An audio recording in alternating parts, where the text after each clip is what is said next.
Well, now it's time for my favorite segment on the show, where all your tech queries are answered right here on Tech 360. First question from Rakshanda, who asks, is it worth spending over 1 lakh rupees on a smartphone from Oppo, Vivo or Xiaomi? Now, Rakshanda, that's an interesting question, because if you're considering some of these smartphones, they come with a lot of features at a good price. But it's subjective, because if you want some of those features on Vivo, Oppo and Xiaomi, then sure, go ahead. For example, many people wait for Vivo's new X series. They really are good at photography. But if you're willing to shell out a little bit more, the Pixel is unmatched when it comes to still photos. Or the iPhone, for that matter, gives you very natural looking photos, like how you're looking at me right now, no filters. How do these compare is the real question to a Samsung S25, a flagship, or maybe an iPhone. Not just in terms of the highlighted features that are being marketed, but overall as a value proposition smartphone. That's something you must check out. It's not like Oppo, Vivo and Xiaomi aren't making great phones. They're making phones, but they're coming out of a particular supply chain with one approach. Whereas there are smartphone makers from the US and around the world, even Korea, that are doing some interesting things and have that finesse that really comes with a bang for your buck proposition. Ultimately, it all boils down to what your needs are, what your budget is, and what appeals to you the most. The next question is from Rishabh, who asks, is the computing power on a MacBook Air M4 good enough for intensive video editing or even graphics and animation? Okay, Rishabh, let's break this down.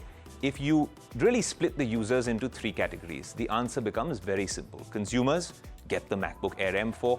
Prosumers get the MacBook Air M4 with a higher base RAM and a larger, faster SSD. Professionals or pros don't get the MacBook Air M4. They'd have to shell out a little bit more and consider maybe a pro device. An M4 MacBook Air is now very optimized to run software like Blackmagic Design, DaVinci Resolve, Adobe's Premiere Pro and After Effects, and Audition, and even Blender. All of these very high-end software. And prosumers will enjoy 4K editing in a very small and easy to carry form factor, which will even surprise them with its battery life. That's owing to Apple's silicon and how they optimize their battery, thermal management and stuff like that. But if you're comparing apples to apples, professionals will start seeing the system struggle a little bit when they throw complex plugins, heavy effects, multicam timelines like we are doing right now, some flavors of video codecs that have very high data rates and fidelity. It's because MacBook Air is not ideally made for this use case. It doesn't even have a cooling mechanism per se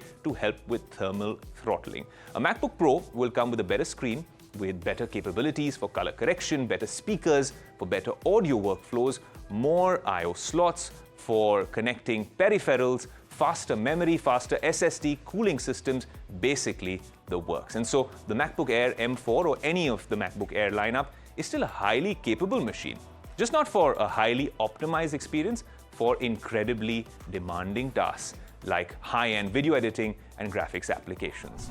The next question seems to come from either a Defender fan or a full-size Range Rover fan. Delzad asks, what is the JLR cyberattack all about? How did it happen? Delzad, imagine a virus applying the brakes on a car. That too, a Jaguar. To give you context, the cyber attack had happened